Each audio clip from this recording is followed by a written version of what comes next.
Hello, viewers. Once again, we welcome you to our channel, The Public Lens. And today we are hosting one of the forerunners for the Member of Parliamentary seat, Kabale District, Kabale Municipality. Kabale Municipality. Honorable Dan, we welcome you and request you to introduce yourself to our viewers. Thank you so much. Dan Musinguzi Nabaasa has introduced an aspirant MP Kabale Municipality 2026-31. You want more? If you have more, you can. I think that is good enough. What more do you want to know? Let us dig deep. You will tell them the more they will want to listen to. Okay. Your slogan emphasizes strategic foresight and positioning to Tulebe Misho. What does that mean for Kabale's future? It's not just for Kabale, and it's not just a campaign slogan. In coming up with this statement, it was actually more of an inspirational message for everyone, because in everything that we do, we need to look, we need to be foresighted. We need to look at what next. You see, everything we do today determines where we'll be in future. Things happen not now, so there's where people are looking at instant satisfaction, gratification and stuff, and we're not concerned about the future. So if even the things we say, because we have to be mindful, you can say something today and 10 years down the line it comes back to bite you. So we need to be future oriented. I think one of the, and in that it is sometimes the kind of general hopelessness I see in our society, that people have lost hope. And in my own way, not in a scientific way, I think I've linked this to early death, because people sign out early. People resign early. People don't feel like there's much ahead. So you find a 50-year-old person literally lamenting that they are done. He has lost hope. They're done. At 80, somebody is still running for president.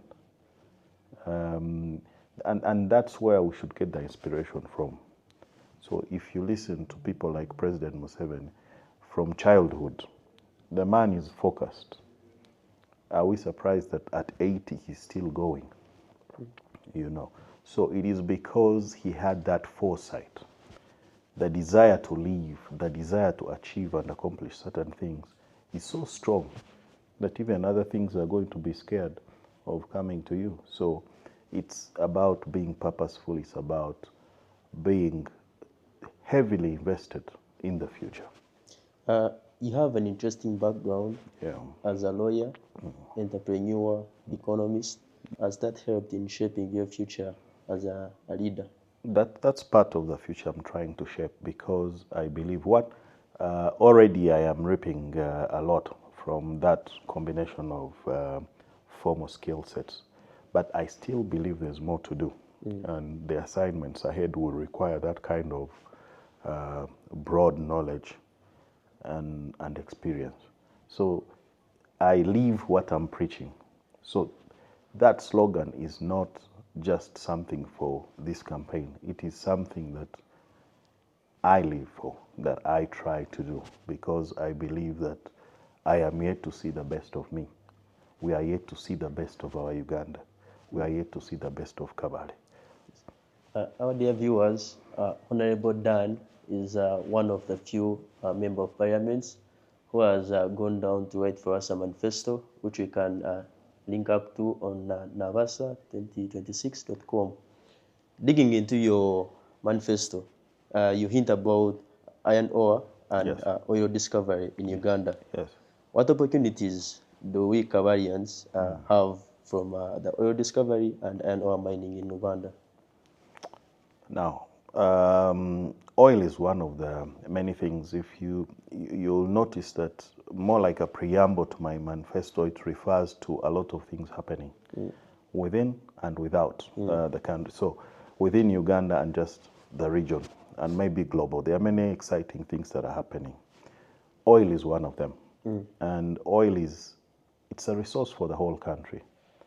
it is going to be good money. We are going to become an oil-producing nation in a few months' time.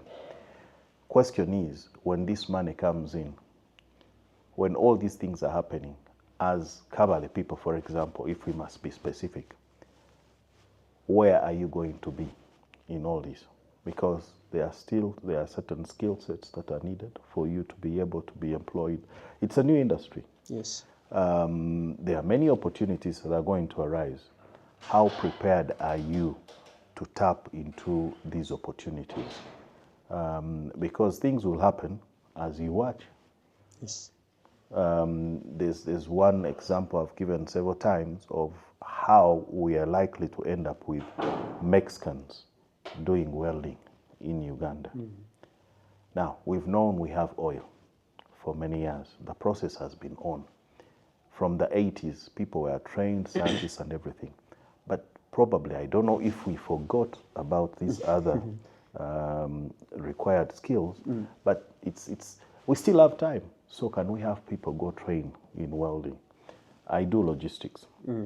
And actually, Ugandan transporters have been left out because there are certain standards we don't meet to participate in the oil business.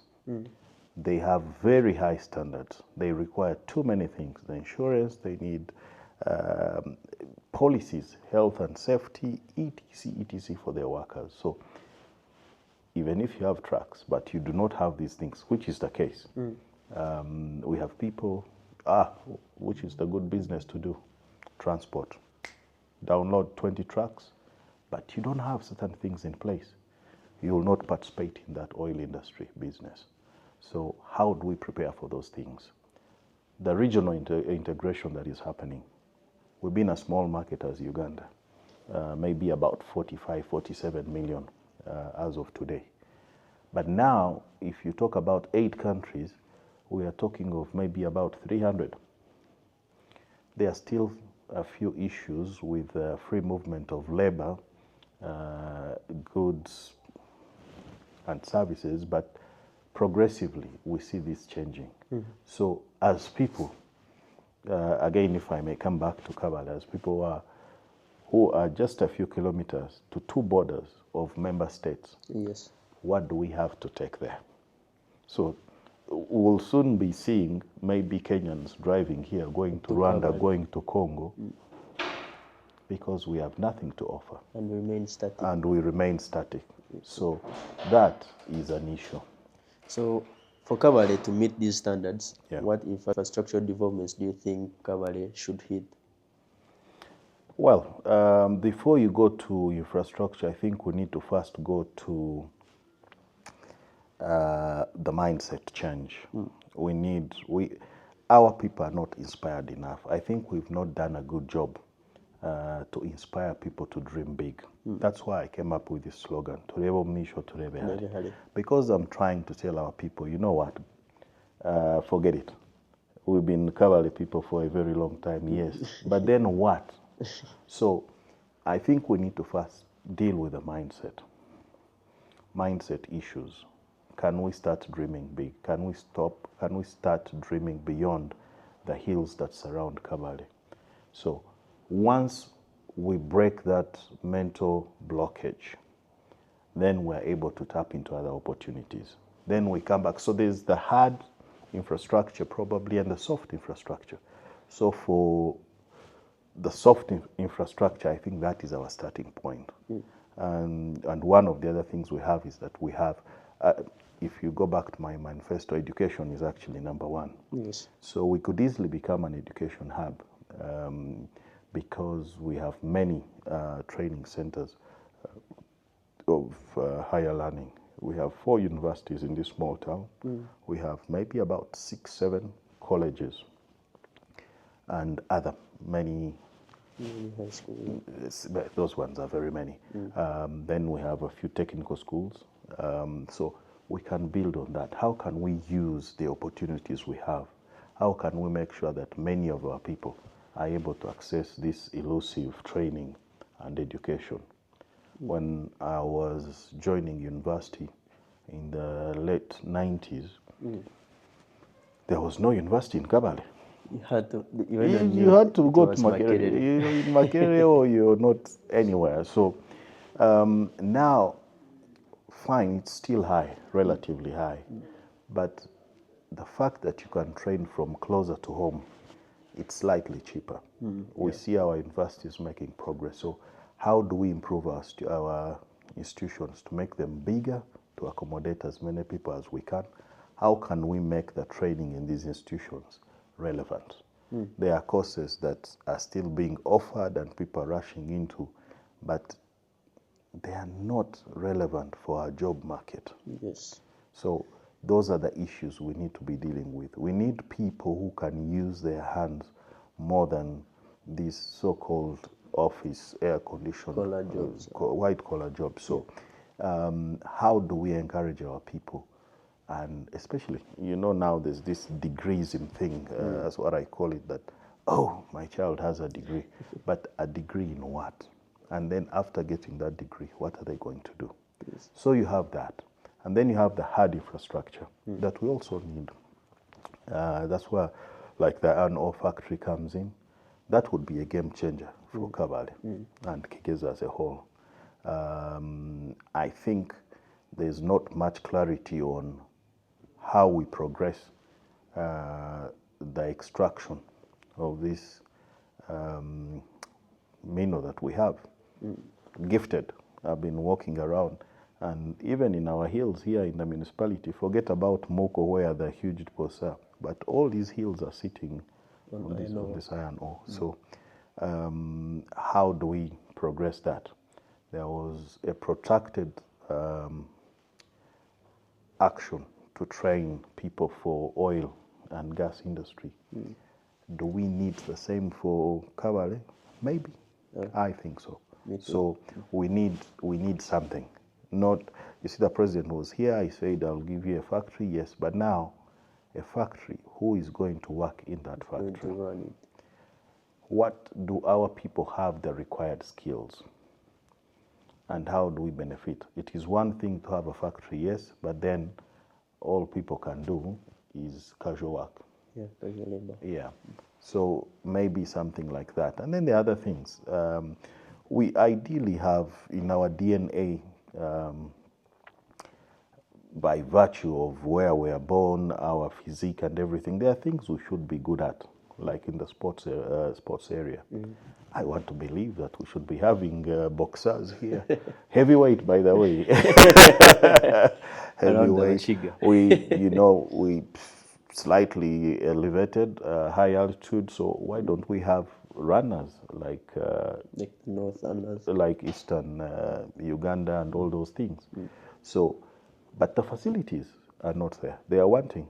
There are games like shot put. You watch World Athletics, Olympics, and you see it's just throwing something. We know it. We know it. So why don't you get our people to start throwing this thing year in, year out until they maximize? Because if you have the physique, you're strong, you should be able to do this. So those are some of the things. So in terms of infrastructure, I think the critical ones that we need, it's the education, our institutions, to make sure that they are fully fledged, to deliver practical courses.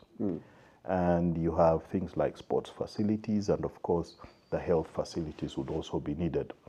We are also strategically located, as I said, 22 kilometers to Rwanda border, 60 kilometers to Congo border. But what do we have here? Yeah, so we need to build. We need an industrial park.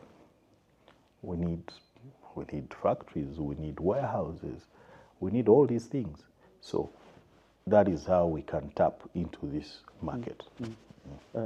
As a member of parliament, how do you promise us that you're going to be able to lobby for us funds that help us to improve our roads, water, and public transport? See, everything is about leadership. So you're a good leader, you're not a good leader. Unfortunately, many things have changed. I think the leadership in this country, to a large extent, has been hijacked because of Two things. One, it is bad leaders who have ended up in politics. And these bad leaders usually get in probably because they have more resources than the would-be good leaders. So that has made leadership more of a business as opposed to service. People go in to make money. So it's an investment. That's why you see people investing a lot of too much money. Too much money. And you're wondering, why are you paying too much money to offer a service? I would understand. Things have changed. We must advertise. We must do ABC and E. There are many radio stations, TVs. You must get mobilizers. All those things I understand. But there's where you find that people are using too much money. So what is your intention of spending too much money? So anyway, in the process, it is those who are able to marshal the needed resources who will easily find their way into leadership positions. And these people are in to make money. You have people who are unemployed. Everyone wants to go into leadership. So maybe we need to change some things about the process of getting our leaders. The minimum requirement is too basic. A6 UACE certificate. We should do more things. That, for example, first show that you have capacity to perform. There's a time we had, I think, an 18-year-old in parliament. 18-year? No, I think it was here, from Karamoja. There's a young lady who replaced the father. I forget, but she was young. And probably she remains on record as